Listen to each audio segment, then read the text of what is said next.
the judge is like, no, we're not going to do that. She's like, no, I really, really need to. I really need to. Fine. So they take a break. She doesn't go back to the prosecutor's office to get direction on what to do. Instead, she goes and files the same charges that judge just said they were dismissing with a different judge, comes back into the courtroom, dismisses the entire case, and tries to try the case again with a different judge. So she's just shopping this around to see like who will let her do whatever she wants to do. You can't do that. No, you can't do that. So she ends up getting this ethics violation against this.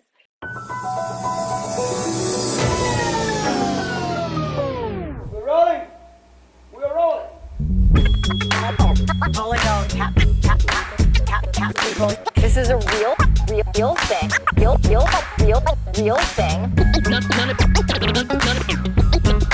None of you have the balls to stop this. Stop this.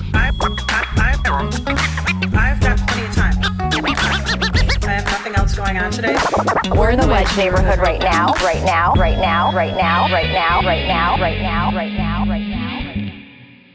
So how did your day go?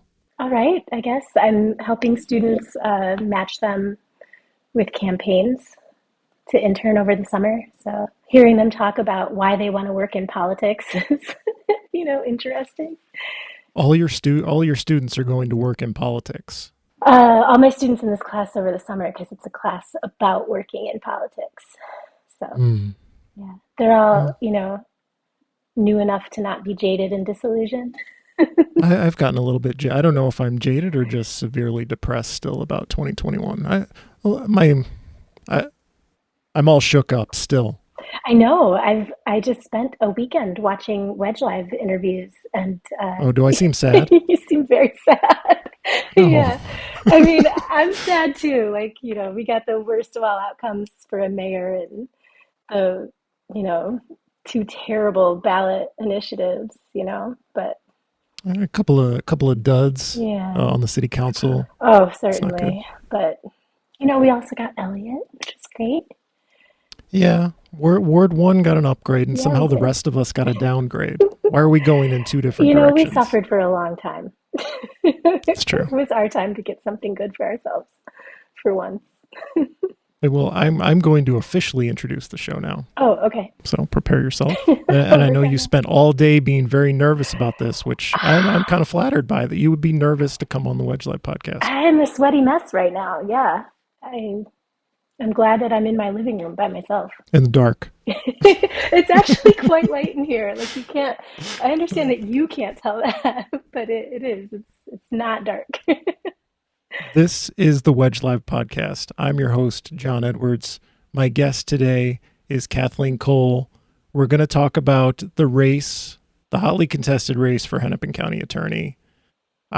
I'm kind of excited about this, although I go into every episode nervous that I won't have anything to say because it's, I don't know, politics, there's so much that goes into local politics. You can't know everything, and so you have to rely on and talk to people who know more than you. And sometimes that's not a candidate, because I spent 5 hours talking to 5 candidates, 5 hours plus, and I have vague notions of how they're different, superficial ideas. I know what their jobs have been, and I have some opinions, but I don't know if I could explain in a coherent way, in a compelling way, how are they different? Are you expecting me to do that? I am expecting you to come on and make people feel like they know a little more about these candidates. Yeah. And I know Kathleen is here with People Over Prosecution, right? That's the name of the group, which comes out of Recall Freeman. What do we not like about Mike Freeman, the incumbent Hennepin County attorney? Where did we go wrong with him?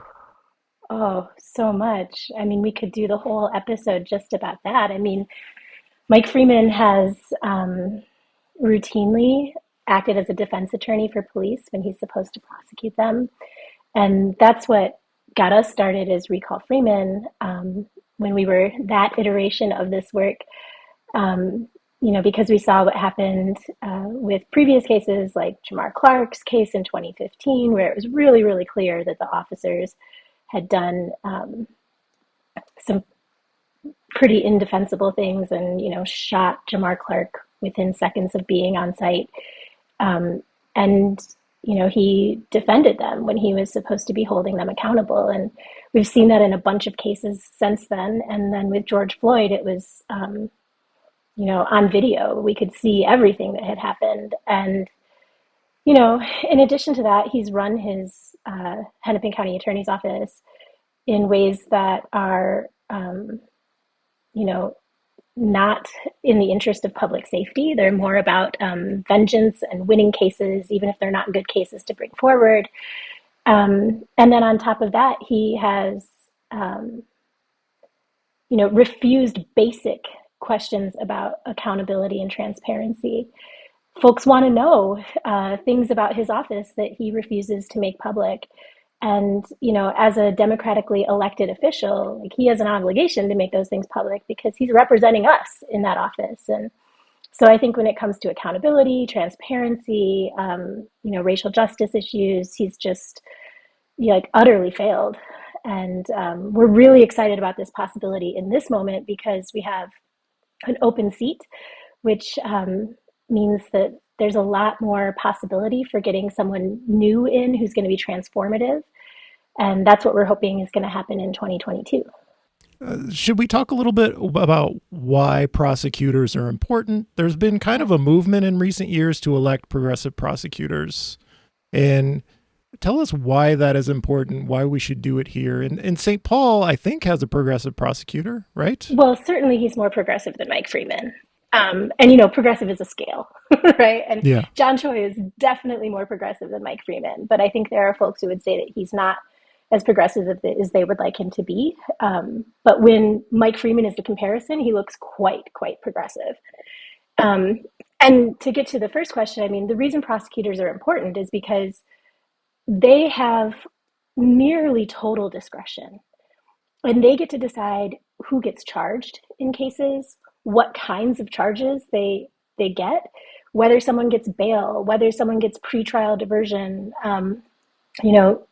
At every point in the process, the prosecutor has discretion, and the Hennepin County attorney, that's the person who's setting the policy that all the line attorneys use when they're charging cases. And so, this one office, if you care about ending mass incarceration in the state of Minnesota, this is the single most important race this year.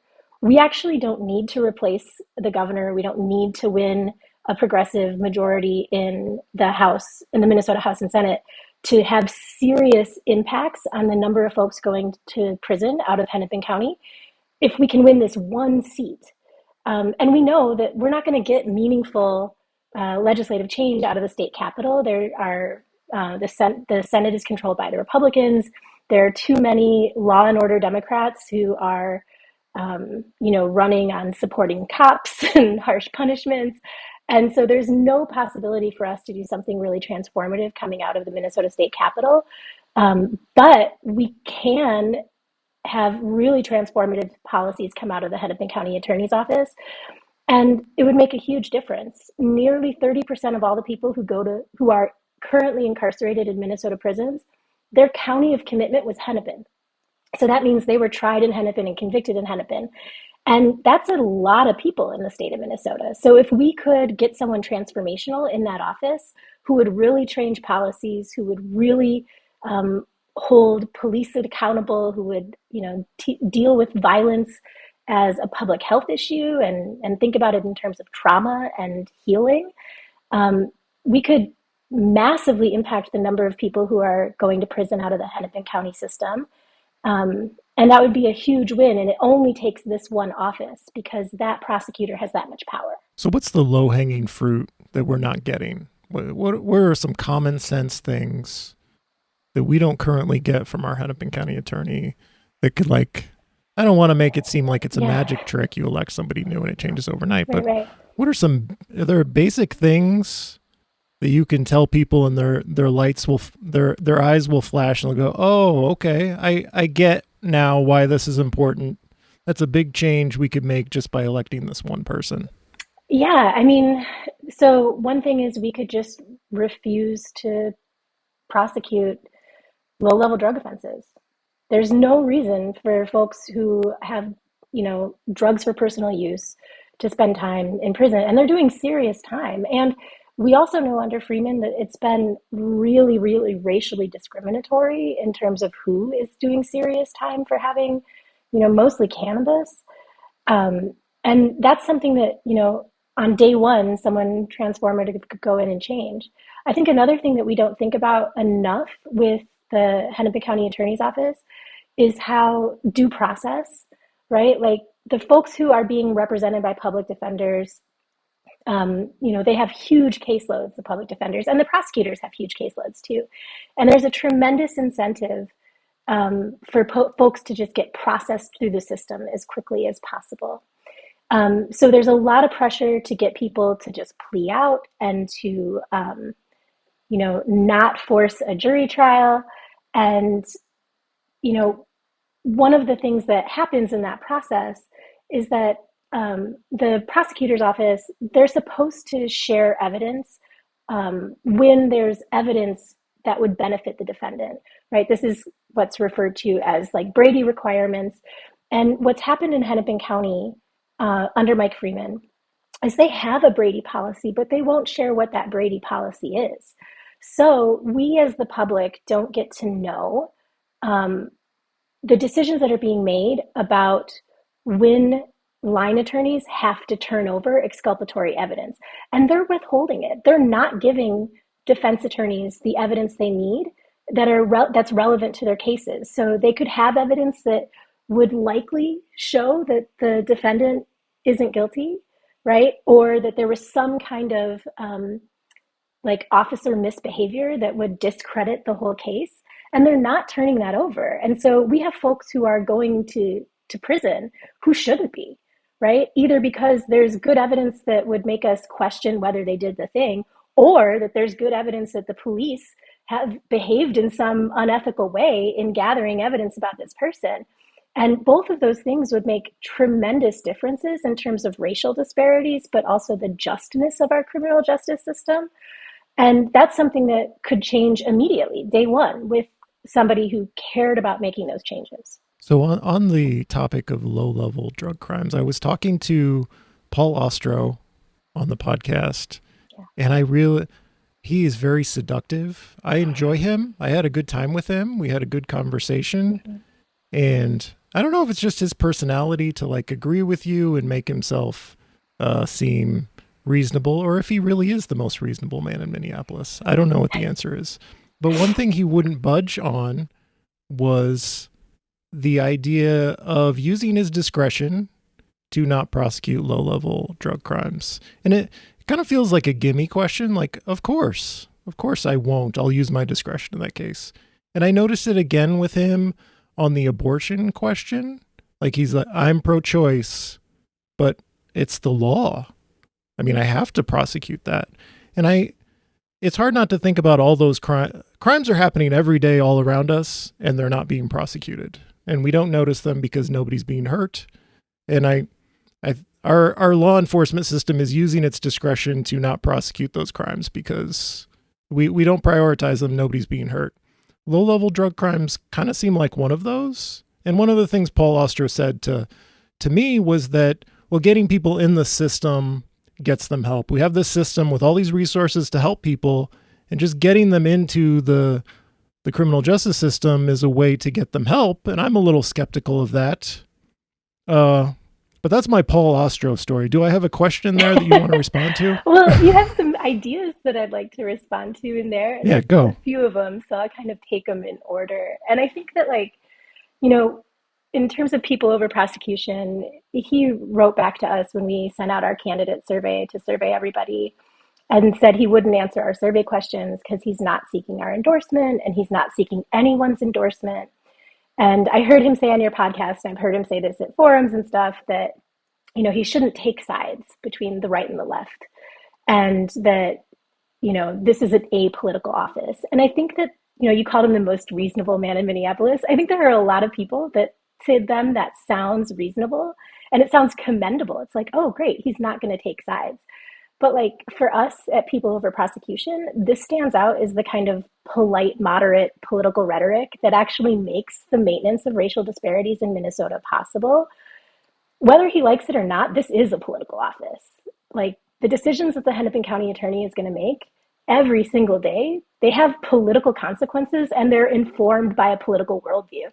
So it's just, he can't ignore it or wish it away. It is a political office, and pretending it's not is really, really dangerous, because what it does, it obscures all the ways that the Hennepin County Attorney's Office is making decisions every day about who matters in our community, who has rights, who has, deserves due process.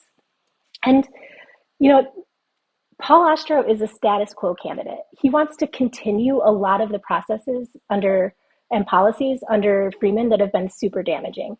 So he supports cash bail, which you rightly pointed out to him, effectively says that rich people can get out and be free while they're awaiting trial. But if you're poor, you have to stay in prison, even though you haven't been convicted of anything. He won't do a Brady list, right? Which means he's not willing to hold police who lie and routinely abuse their power accountable. He's publicly committed to not prosecuting police when they break the law, because he says that discipline is the right solution. But we know that cops don't discipline themselves, right? Cops don't discipline cops, even when they kill people. And if we can't trust the Hennepin County attorney to hold folks accountable, to hold the police accountable specifically, then we know that cops aren't going to be held accountable. And you mentioned the low-level drug offenses. And what's interesting about how he answers that question, and I've heard him answer it a couple times, both on your podcast and then the recent forum that they did with the American Constitutional Society. And whenever the question is asked about low-level drug offenses, which folks tend to think about that in terms of cannabis, right? Pot use and communities of color, because we know it's communities of color that get targeted for enforcement. But what he does in his answer every time is he pivots to fentanyl, right? And he's like, well, fentanyl, it's all these overdoses, and we have to care about that, and we have to process that because we have all these fentanyl overdoses. And he's not wrong that fentanyl is dangerous, it is. That's right. But you solve the overdose problem by taking a public health approach, giving people kits to test their drugs to make sure there's not fentanyl in them. Enforcing racially discriminatory cannabis enforcement on Black and brown communities does nothing to solve the fentanyl overdose problem. And this pivot is really important in the way that he talks about the argument, because he sidesteps the criticism of cannabis enforcement in Black and brown communities and makes it about this thing that is a public health issue. And he could separate those out. He could say, well, for cannabis, I won't, because it's not a public health issue, and for fentanyl, I don't. But instead, he's kind of using fentanyl as a shield for a larger policy that is harmful, and it's especially harmful to communities of color. And then you also mentioned up the abortion piece. He was asked at the forum, the ACS forum, if, Roe becomes, if abortion becomes illegal and Roe fails, will you prosecute? And every single candidate on the stage, except for him, said that they would decline to prosecute. And he said, well, I'd have to. And this gets back to this, follow the law approach and how it's harmful, because every day they make decisions about how to use the resources of the Hennepin County Attorney's Office. What is worth prosecuting and what isn't worth prosecuting, right? And every other candidate got up there and said, I wouldn't use the resources to prosecute this. And he wouldn't make that commitment. And, it is a political question. It's a political question he's being asked. He's running for a political office. And to try to sidestep that, for us, it's a non-starter. I'm going to defend Paul for a moment, and I'm going to say he answered the abortion question by saying, I'd have to think long and hard. So he left it open, because me and Paul are podcast buddies. Yeah, he left it open, but he didn't make a commitment to do the right thing, It's such a softball question. Of course I'm not going to prosecute these anti-abortion laws coming out of a right-wing legislature. Of course I'm not going to prosecute that. I have discretion and I won't do it. Yeah, and I think this goes back to this, trying to be the most reasonable person in the room thing. Well, you're not actually being the most reasonable person in the room. You're pretending your decisions aren't political. And when you're pretending your decisions aren't political, what you're doing is just enforcing the status quo. And if the new normal is in a post-Roe world is going to be women can be prosecuted for having abortions, then he'll go along with that potentially. And that, I mean, he has to become comfortable with the fact that this is a political office he's running for, whether he wants it to be or not. Yeah. Paul, if you're listening, I know you are. The whole I'm above politics thing is so irritating to all of us. And it's just dishonest. I mean, frankly, it's dishonest. These are political decisions. They're grounded in political beliefs about who has value, about what our community norms are and how we should treat each other. And when you pretend they're not, I mean, it's a dishonest answer. Yeah. Should we go through all the candidates? At what point in the show will we reveal who your organization is endorsing? Hey, anytime you ask. Okay. I want to go through the candidates first so that our bias does not show until the end. Sure. How's that? Well, I don't know. I mean, I don't know that I could talk about the differences between them without being pretty clear about where we as an organization stand on them. But I'm happy to talk about them in whatever order you want to talk about them. You know who scares me? Can you guess which candidate scares me to death? There are a couple scary ones. Really? Yeah. Can I admit that I like them all, except for one? Certainly. You can admit whatever you want. Okay. It's your show. I want to talk about the one who scares me. Okay. And it was a question about immigration at the forum. Martha Holton Dimick, who used to be a prosecutor, was a judge up until recently. Is that correct? Yeah, that's right. And so the question was about, will you take into consideration the impacts to someone's immigration status in your prosecutorial decisions? Didn't say like in X kind of case. It was just, will you take immigration status into account? Right. And she went immediately to rapes, robberies, and assaults. And I'll read the quote. Yeah.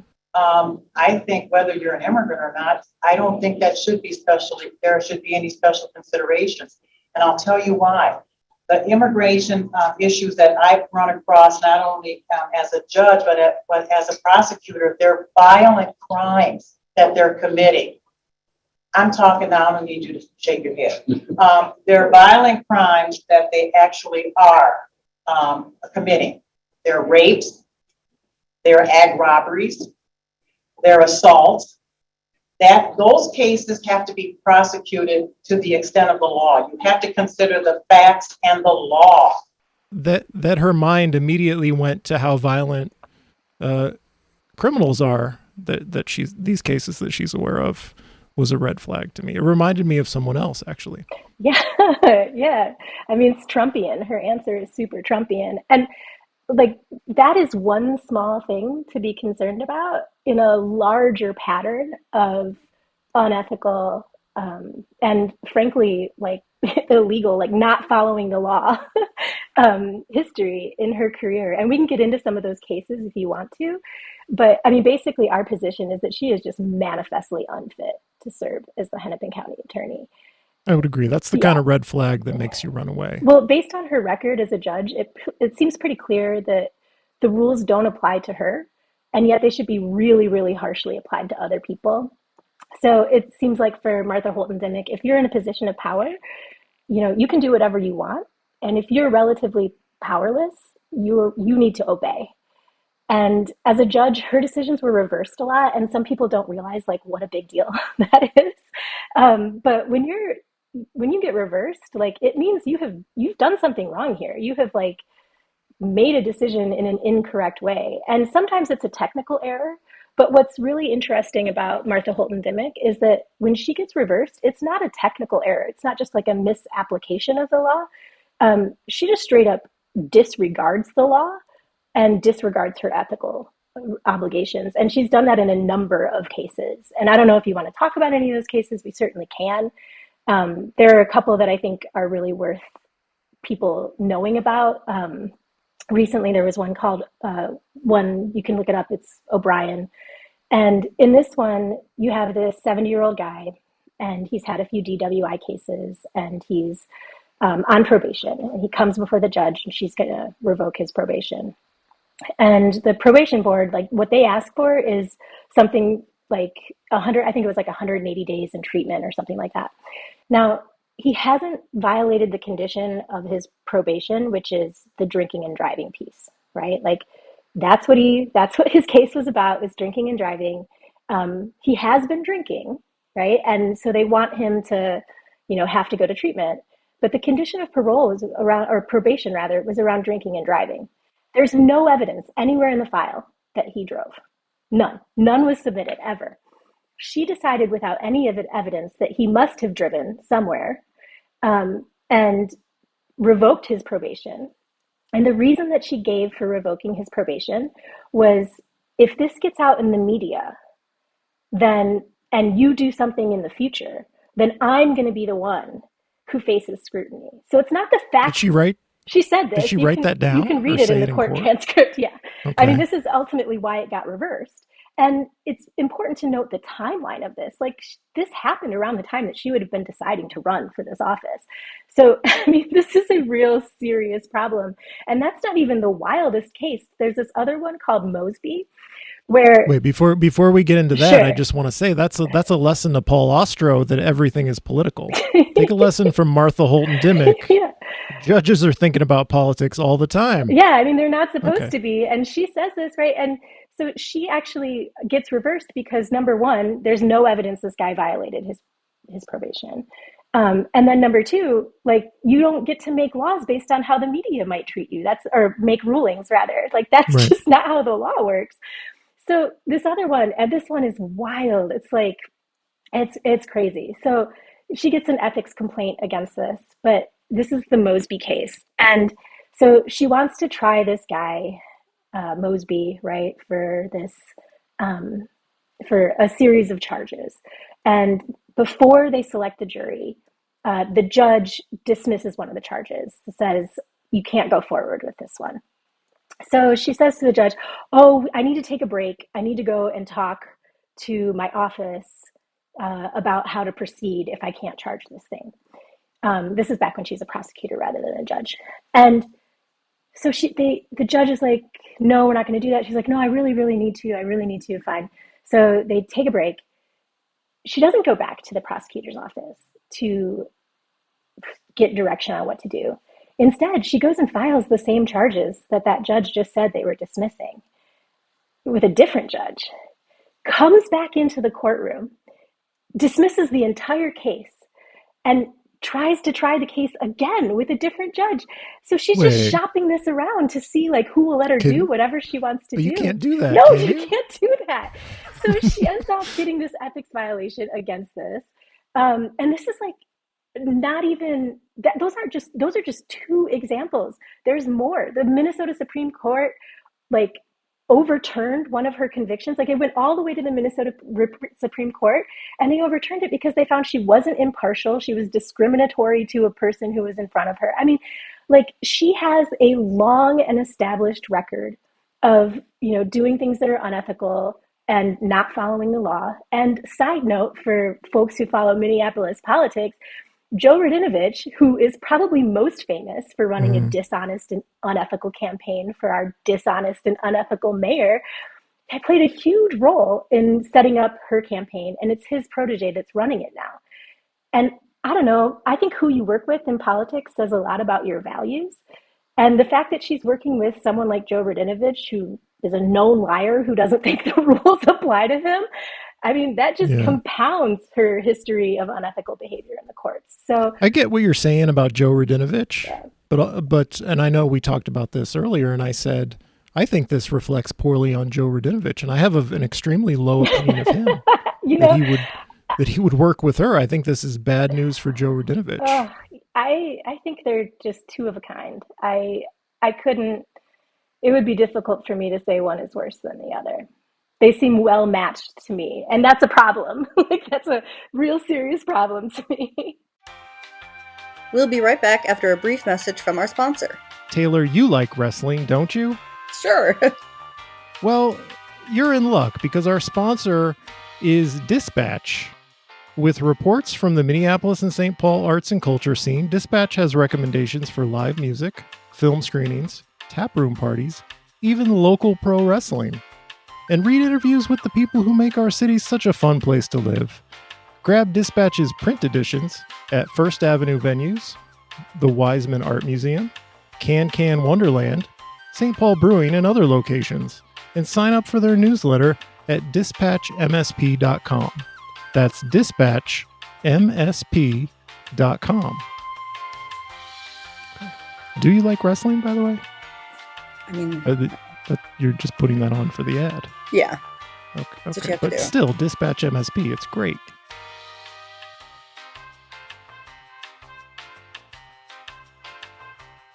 Which candidate do you want to take next? I'll let you decide. Well, I think maybe the next person to talk about is Ryan Winkler.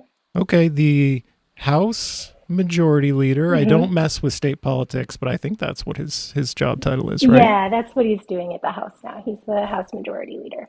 DFL. I also, so he's a little stiff, and I'm going to give you the superficial review of Ryan Winkler. Sure. But like, he came on the podcast, we had a conversation, it was cordial. He answered my questions in a straightforward manner. Yeah. So thank you, Ryan Winkler, for coming on the podcast. Yeah. What do you think about Ryan Winkler? And he doesn't seem conservative, like a hardline law and order guy. I think he's making nods to progress. He's definitely like not the progressive in the race, but he's making nods like we need to reform the system, I think. Well, just to put that into context, Mike Freeman made those same nods in 2018 when he said he was going to reform his own office that he was in charge of. And I mean, Winkler is going to be Freeman 2.0. Like, that's just what's going to happen. And I'm happy to like walk through why that's the case. Like, Let's do that, but let's rank Ostrow or Winkler. Who is more Freeman 2.0? ooh, If it's too close, you don't have to make the call. I'm gonna, I think it's Winkler is more by like a hair, I would say. Like it's a tight race there, but I think Winkler, when I get through the whole rationale, I think it'll be clear why. So first, Winkler is just wildly unqualified for this position. He's never in his life practiced criminal law. He's no idea how the Hennepin County Attorney's Office actually functions. He's never tried a case. And so it's laughable that we would put him in charge of the biggest public law office in our state, like more than 120 attorneys.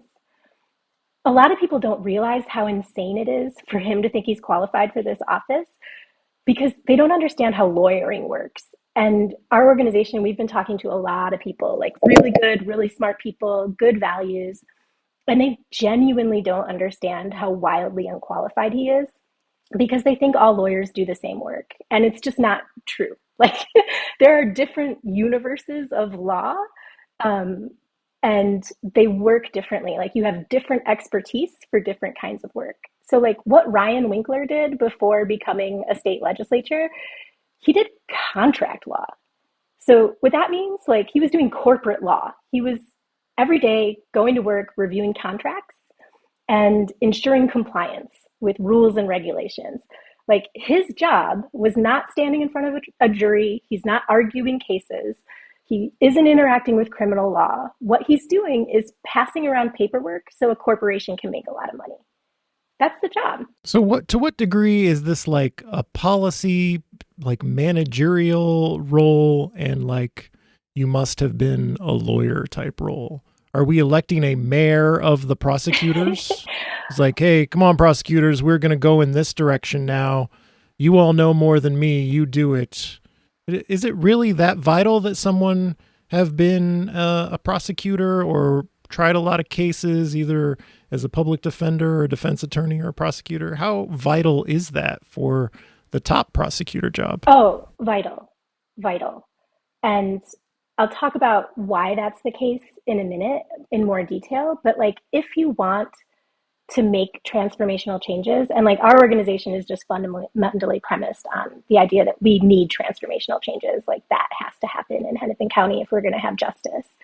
You need someone who actually understands what has occurred, where the problems are, what are the obstacles to fixing those things. And as a corporate lawyer who, did paperwork for a pharmaceutical corporation. That's just not what he knows. And it's really, really important that you have experience, because whoever is elected the next county attorney, like if you go in and you have no experience, and Winkler's not the only one with no experience, but if you go in and you have no experience whatsoever, you're going to have to rely on the middle management there. The people who are just underneath Freeman, right? They're going to be running the show. And the people who are there, those are folks who've been with Freeman a long time. They agree with his policies.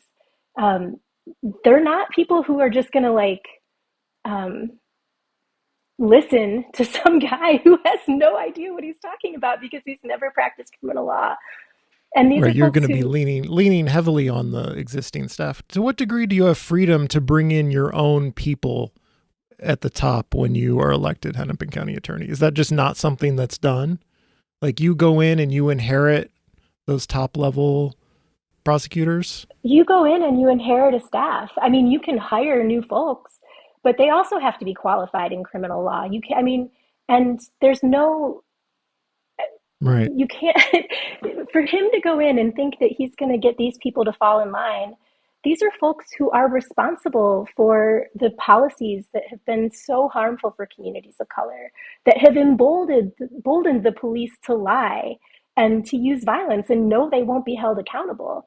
The idea that you're going to be able to be some kind of like reformer change maker when you rely on them every day to do the work while you're learning on the job criminal law, I mean, it's not going to happen. So you really do need someone who actually understands the job, who has experience, and that's just not him. And that should worry us, because then it's like, well, if he doesn't know what he's doing, then why is he running? And the reason he's running is because he wants to be able to run for statewide office, and this positions him well to do it. Amy Klobuchar, before she became our senator, she was, the Hennepin County attorney. Freeman also tried to use this as a launch pad. So he ran for attorney general, he ran for governor, he didn't win any of those things. But that's what Winkler's trying to do here. He's not running because he has great ideas about how to fix the Hennepin County attorney's office. He's running because he knows that in a state that's 80% white, like Minnesota, running as a prosecutor who's like held the bad guys accountable is a really great way to win votes, right? Like being tough on crime, we know, is a really great way to win the votes of white folks. And so there's a tremendous incentive for him to go in and continue the kinds of policies that Freeman has, and frankly, that Amy Klobuchar had. So there's nothing that would indicate, one, that he's going to want to make changes, because the incentive structure isn't there for him to do it, or two, that he would even know how to, because he doesn't have any of the expertise to do it. And the cops are giving him money. What do you think? I think this is another lesson for Paul Ostrow, that everything is about politics. Everything is about politics. Even when we're electing prosecutors. Yeah, I mean, especially when we're electing people. That's like politics. We're electing you. Was Mike Freeman a prosecutor prior to? He had 2 stints as Hennepin County attorney at different times, right? He had a while, and then he took time off to run for statewide office, and Amy Klobuchar got elected, and then he came back after her. So he served, I think, all of something close to 20 years, but over like a 30-year period. Was he initially a politician before running the first time for Hennepin County attorney? Ooh, that's a really good question. I don't know. You'll have to please consult Mike Freeman's Wikipedia entry. Yeah, I haven't done that. If you're listening. Freeman was elected to the Minnesota Senate in 1982, representing the old District 40, which included the city of Richfield and a portion of Bloomington in Hennepin County. I do know that his dad was governor, and when we were trying to recall him, it was interesting because no one ever said to us, you can't recall Mike Freeman, he's good at his job. They said, you can't recall Mike Freeman, his dad was the governor. I thought, well, that's a really weird reason for us to have to keep him in this position. His dad can be the governor. Was the person who told you that Mike Freeman? Was the person No. You can't recall me, my dad was the governor. No, it was a whole bunch of other people said that to us. It was really weird. We are 37 minutes in. We should... You know what that means? We're going to talk about Simon Trautmann. Oh. Do you have opinions about Simon Trautmann? Yes. Also a very nice man. He has an office in Elliott Park, his law office, Richfield City Council member. Yeah.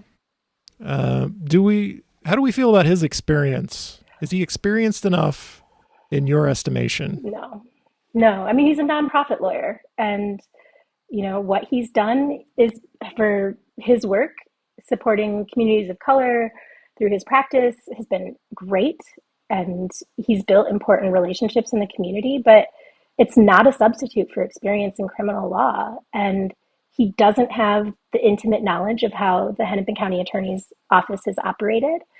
And so all the same structural problems that we have, what we would have under Ryan Winkler, of him, relying on these people who are in charge, who like don't want to make the changes, or the middle management who won't want to make changes, like all of that is still there.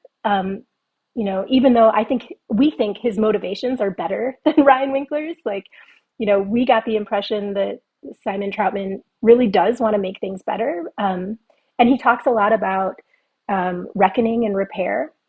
But when you ask him about like what are the actionable steps we would have to take to get to reckoning and repair, his answers are really vague. And that's a problem for us, because like we want someone who goes in and knows day one, here's what you do.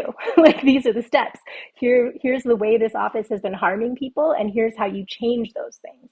And that's just not Simon. I wonder if the standard you're setting, does that mean that like it has to be either a prosecutor or like somebody who's led a public defender's office? And we're just dancing around the fact that your organization is endorsing Mary Moriarty. But like, is the standard you're setting that like only prosecutors can do this? Only someone who's led a large like public law office can do this job? Is that the standard? I think the standard is that you have to have some kind of relevant experience, right? And, if there was somebody who had run a huge law office and had really good values and wasn't, and maybe had never been a prosecutor, but they had a lot of managerial experience, they had some other relevant experience, but none of the other folks other than Mary, and yeah, we are endorsing Mary, surprise, surprise, but none of them have any of the components of necessary, like the things that would make someone good at that job. And that's, you can't get past that. Like, and then also who can win, right? Like the only two candidates that we really see as viable candidates in this race are Ryan and Mary. Like, it's either going to be Winkler or it's going to be Mary Moriarty. Like, those are the two paths that are open right now. And that also influences our decision. And, there just isn't a path for Simon. And we thought he was great. We think he's done great work on Richfield City Council, and we hope he'll stay in that important role. That's like a really great place for him to be doing the things that he's doing. But, Hennepin County Attorney's Office just isn't the place. Okay, Saraswati Singh. How do we feel about candidate Saraswati Singh? She's a Ramsey County prosecutor. Yeah. Went to Bronx High School of Science, which is a fact I enjoy. Yeah. She was very excited you knew that about her. Very smart. I read up the bio. It's It's something to brag about. That is a really nationally renowned high school. Totally. It produces a lot of Nobel Prize winners. Yeah. I was surprised somebody went from science into prosecuting. Yeah. Well, and with a stop in politics in between, right? So I think she worked on, didn't she say, the Clinton campaign and stuff like that? So yeah. How do we feel? We liked Saraswati, and thought she seemed like a really great person. But she's not familiar with what has happened in Hennepin County. And she is clearly an expert in how John Choi does things. And she had a lot to say about John Choi's office and their policies. But it doesn't seem to us that she's aware of all the ways that Freeman was frankly more harmful and racist than John Choi. And we need someone who understands the scale and scope of the problem in the Hennepin County Attorney's Office in order to be able to actually change it. And she doesn't have any experience managing a staff. That was another reason with Trautmann, no experience managing a staff whatsoever. There is a point in your interview with him where he tries to say that he controls the budget of Richfield and all of the employees in the city of Richfield report to him, but that's not how city councils work, Really? Yeah, it Really? was a really weird thing. Yeah, it was sometimes I don't listen during the interviews. I should have caught that. Yeah, I listened to it and I was like, that's not your role, man. I think that those folks do not report to you on a daily basis. But Yeah, and Anyway, they maybe they have like a city manager. It's probably yeah, even less powerful than Minneapolis City yeah, Council. yeah, one Sorry, would think. Richfield City Council, but you're not that powerful. Yeah, you need someone who has experience managing a staff, and unfortunately, Saraswati doesn't. And one of the things that was deeply like impactful for us was that in our screener with her, when we met with her and talked about, what are you going to do? What do you want to do? Often we would ask questions about specific policy changes, and she would respond with a personal story. And it was an inspiring personal story. And she was very personable, and she, emoted and did all the right things in terms of like making a connection with folks. But she didn't actually connect her answers back to policy and like what are the problems and what do you see as the solutions. And we have to have somebody who understands like the history of what's happened at Hennepin County, and why it's been so harmful and where the problems are in the office in order to be able to fix them. Okay, I think that leaves us with one candidate It left. does. It does. It leaves us with Uh, Mary Mary Moriarty. Moriarty. Oh my gosh. Here, I'm going to try to move this light because it's getting so dark in my house. What can you say about Mary?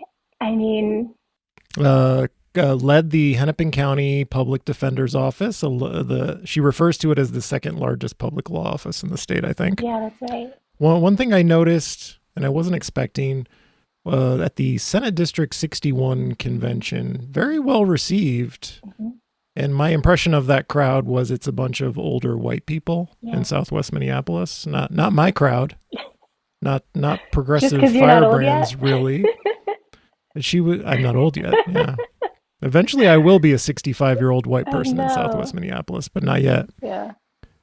Surprisingly well received in Southwest Minneapolis, and I think that has to do with she's very sharp, like intimidatingly sharp. She is more prepared than you at all times. Mm-hmm. She gives me that impression. Yeah. And over the years, you have seen her point out problems with the Minneapolis Police Department in a way that I would be eager to see from the next Hennepin County attorney. So there's some very good points there. Yeah, I mean, clearly the city of Minneapolis isn't going to do anything about it. We can't trust Jacob Fry and anyone he employs to care about it. And unlike you, I don't have hate in my heart for the other candidates. I am purely, I'm coming to this from an objective, I like everyone point of view, and I think Mary Moriarty kind of like stands out from the rest to me, although I have not officially endorsed anyone. I agree with your endorsement. Yeah, I mean, you want to talk about why that is, why you've made the endorsement as an orc. First off, she's just hands down the most experienced, right? Like no one running against her has the kind of experience that she has. She is intimately aware of all the problems with the Hennepin County Attorney's Office because she has spent decades working on cases with them. Decades. She knows, she's seen, she knows exactly where the problems are. There's no part of the Hennepin County criminal justice system that she hasn't interacted with and thought deeply about. And to us, that's super important. Another thing that was really important for us in making the decision is that she wants to be data driven, right? She is really thinking about adolescent brain development and how that would guide policy. She's informed by a public health approach. She's thinking about trauma and cycles of violence and how do we interrupt those things to prevent crime rather than, just putting people in prisons where there's more trauma, which, extends the cycles of violence. One of the things that we especially love about Mary is that she fundamentally understands that you can have vengeance or you can have safety, but you cannot have both. And she prioritizes our community's safety over vengeance. And at People Over Prosecution, we believe that the desire for vengeance is nearly always rooted in white supremacy, and it's not what survivors actually want or ask for. And we think she shares that view. And she also understands that democracy requires transparency and accountability. And those are things we haven't had in the Hennepin County Attorney's Office. And she wants to make policy public. Like specifically, she wants to make Brady policy public. And that would be such a huge change for defendants if, we knew what are the rules that prosecutors are operating under. when it comes to having to hand over this evidence, because it's clear that they're not handing over evidence when ethical requirements would say you really should be handing this over. She also understands that the people of Hennepin County are electing her to make decisions on their behalf. And so she's not going to farm things out to other places like Freeman has done to avoid accountability, which feels super important to us. She also, staying on this accountability topic, she understands that justice requires actual accountability for the police when they lie or use violence or break the law. And she will direct police not to call officers who lie on the stand or have histories of abuse. And that's really important because it speaks to how she has this vision around justice and accountability across the whole system. Not accountability for some people, but accountability for all actors in the system. And, you know, she did, as you say, run the second biggest public law office in the state. And when she was in charge of that office, she was nationally recognized for her leadership in making it one of the best in the country. I don't know, she doesn't really talk about this much, and I wish she would. When she ran that office, there were people, young lawyers from across the country applying, coming here, moving to Minneapolis because she's so well regarded and her leadership and management is so well respected nationally that people were moving here to Minnesota, this place with these winters, coming here. And simply they were coming here because they wanted to work for her. And that's not happening now that she's not in that office. They cannot recruit like they used to. People want to work for her. And, you know, she, more than any other candidate, she clearly understands the harms to communities of color and is motivated to address them because she's seen the racially disparate outcomes throughout her career. And unlike all the other candidates, she has a path to win. She's doing really well in the suburbs. Like, people seem to really respond to what she's saying, you know. It's not just, you know, progressives in South Minneapolis or like those of us holding it down up here in Northeast Minneapolis. Like you said, like even in Southwest Minneapolis, like, you know, folks that you don't see as being as progressive as you, like they're getting on board. And that's happening in the suburbs too. If you look at her endorsements on her website, it's like suburban leader after suburban leader after suburban leader. And, you know, I mean, she's building a really big coalition, and that's what it's going to take to win that office, because Winkler is going to have a lot of money. He's already got money from police and their lawyers, which indicates that they don't expect him to hold them accountable because they wouldn't be giving him money if they thought he was serious police about money. Yeah. Mm-hmm. I come from Minneapolis, where all candidates have realized that accepting police money is the kiss of death. Yeah, Winkler has a long history police of union money. Yeah, and lawyers who represent police unions. Okay. Yeah. Wow. So the idea that he's going to come in and be this reformer is pretty unlikely. And, you know, Mary very clearly is like, and she's not running for higher office. She's not using this to get somewhere else. It's like she's running for this office because she did everything she could in the other role that she had.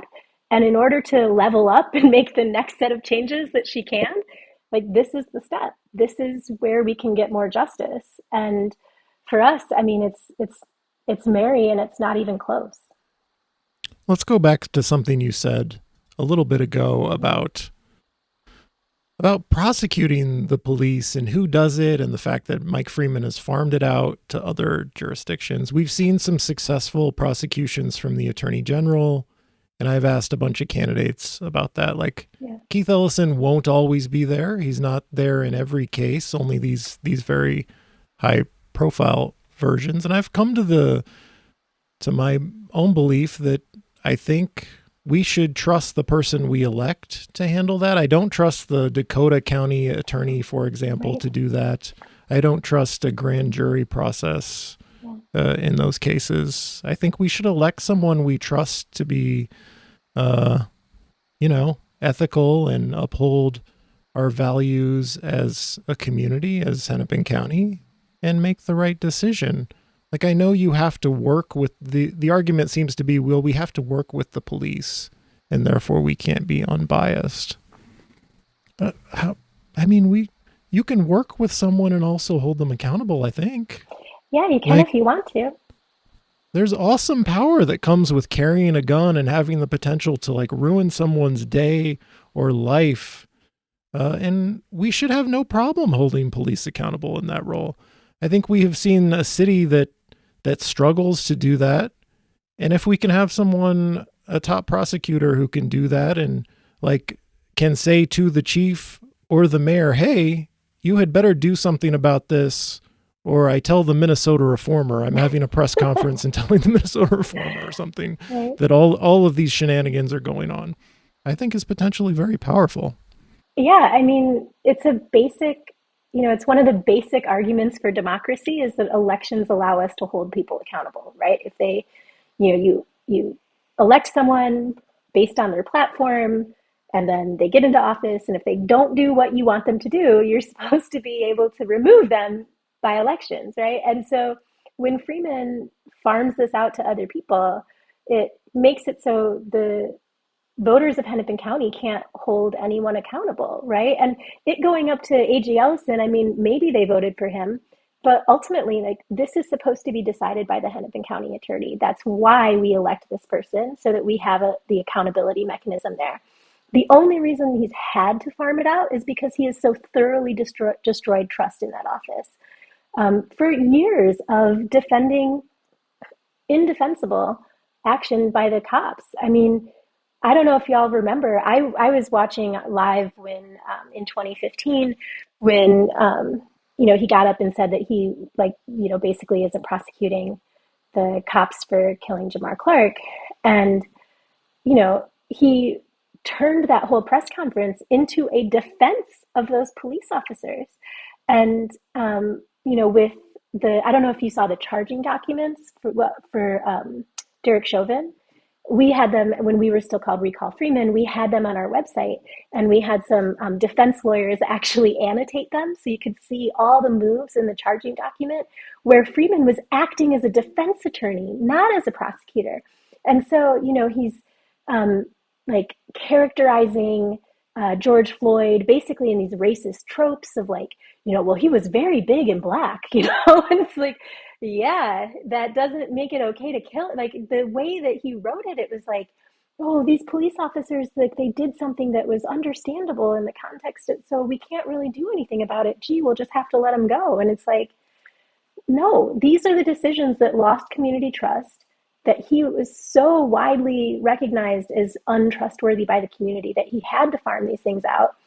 And, we deserve someone who's accountable to us as citizens of Hennepin County. That's like a basic expectation of democracy. Let's talk about violent crime. Yeah. Violent crime is up across the country, across jurisdictions, with different prosecutors, different philosophies from progressive to conservative. And it feels like we're at the mercy of larger cultural forces right now. Pandemic impacts to our way of life, easy availability of guns. At the same time, police in Minneapolis are solving 15% of murders, 15% of carjackings, and police chiefs have pointed the finger at prosecutors, ranging from Mike Freeman to John Choi, who are different prosecutors with different policies, and yet they face the same criticism. Which is my long lead up to the question, is there a meaningful distinction between the candidates and how they would prosecute violent crime? What is a prosecutor's role in keeping people safe? Can we do better? And, that's my question. I read the whole thing. I prepared it ahead of time. That's the only question I prepared ahead of time.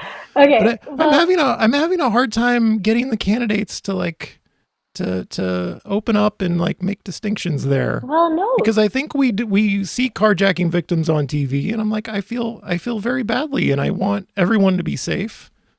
And so I think Mary Moriarty, public defender Mary Moriarty, would still prosecute violent crimes. I think she still would. She's not going to disband the Hennepin County Attorney's Office. So what is the distinction there? Yeah. So I'm surprised to hear you say that you didn't notice the distinction, because I watched your interviews with all of them. But there are kind of three that are running under this progressive prosecutor, that's what I want to be, mantle. And I would say those three are Mary and Saraswati and Simon, right? Those are the three. And you asked this question to all of them. And, the way that you framed it was like, what's true? Is it true that the problem is prosecutors not charging enough? Or is it true that, are the police just, trying to deflect? And what was really interesting about comparing those three, right, the people who are supposedly like on the progressive side of this continuum, is that both Saraswati and Simon said, well, it's probably a little bit of both, right? Which says that they think that the problem is, at least in part, that we're not charging hard enough. And there's no evidence that that's the case, right? In fact, like when you look around the country at where the rises in violent crime have been the highest, they're in these Republican cities and Republican controlled states, where they charge harder than everyone, right? Like the connection is not there. And I think what was really great about Mary's answer was she was like, I'd actually have to look at data to see if it supports that. And the fact is it doesn't. I think that one of the things that we care a lot about in People Over Prosecution is moving beyond this idea that, if you just punish hard enough, people will stop committing harm in society, because that doesn't work. We have decades and decades of evidence that doesn't work. And I say this as a political scientist, speaking just for myself right now, not as the organization.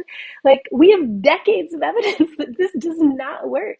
It's really effective for mobilizing white voters, which is why we do it, because that's, politicians want white people to vote for them so they can get into power. But there's no evidence that this is effective. And one of the reasons that we are so excited about Mary Moriarty is because, like us, she's very inspired by Danielle Sered's work. And I don't know if you've read Danielle Sered. She has a book that is called Until We Reckon. And it's about how we deal with violent crime in this country. And a lot of people, they're like, oh, we should have restorative justice when it's not violent crime. But actually what she does is she's looking at restorative justice approaches even in cases of violent crime. Not all violent crimes, so there are some limits, she doesn't do it in murder cases and sexual assault cases and stuff like that. But for other kinds of violent crimes, she actually does do that process. And the reason that process is so successful is because it deals honestly with the fact that most of the folks who commit violent crimes have also been victims of violent crimes. This is about cycles of trauma and violence, and you end those cycles by addressing the underlying trauma and focusing on repair. And that doesn't feel good to people who want vengeance, who want to see people suffer for their actions. If that's your approach, it's not going to feel good, but it actually gets to more community safety. Danielle Sered, I think it's something like 7% of the folks who go through her process end up reoffending. That's insane. That's a crazy low number. I mean, compared to the folks who have their recidivism rates of prison, that is, minuscule.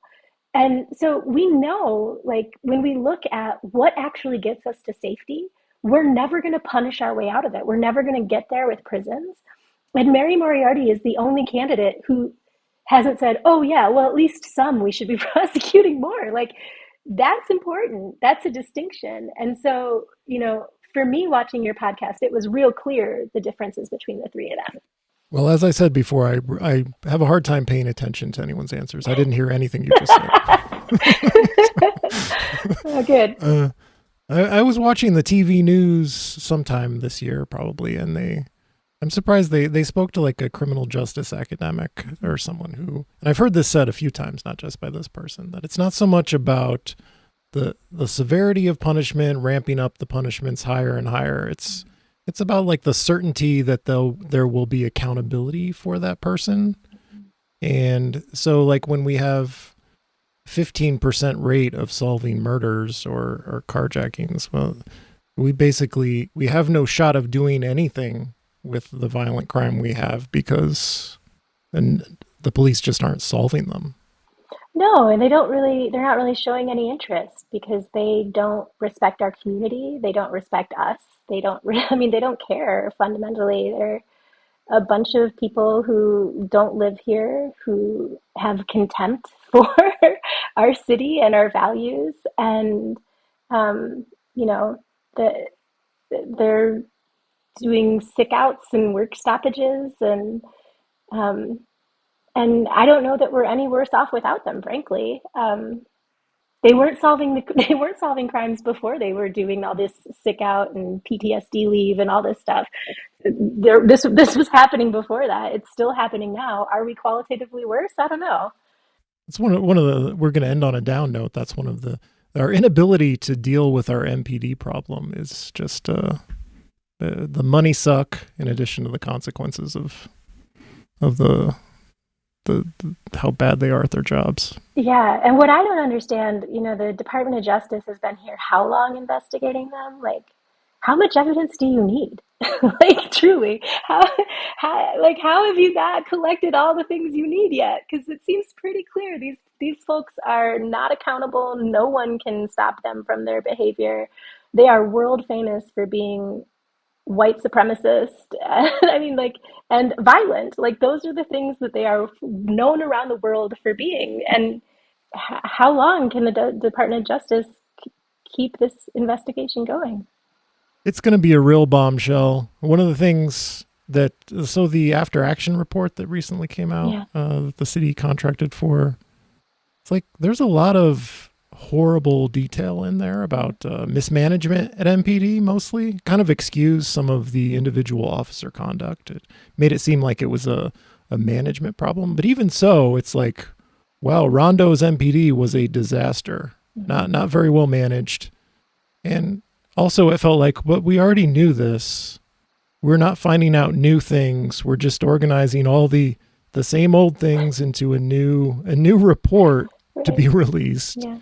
And when do we move on to the business of fixing it? Well, instead of waiting for the next report to drop. When we elect Mary Moriarty and she starts holding these Minneapolis police officers accountable. Which is her springboard to run for mayor in 2025. This is all about politics. No, we're going to need her. It's going to take her some time to clean up the Hennepin County Attorney's Office. We're going to need her there for a while. Have we missed anything?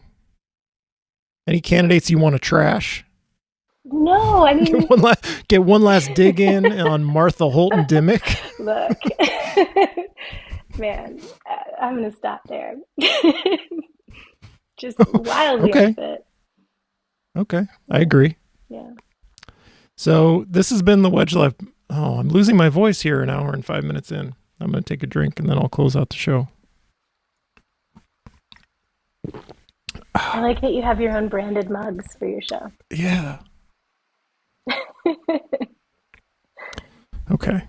My guest has been Kathleen Cole from the organization People Over Prosecution. Thank you for being here. Thanks for having me. This has been the Wedge Live podcast. I'm your host, John Edwards. Thank you for listening.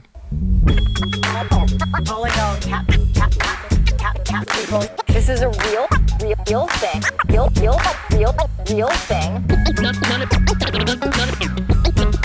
None of you have the balls to stop this. Stop this. I've got plenty of time. I have nothing else going on today. We're in the Wedge neighborhood right now.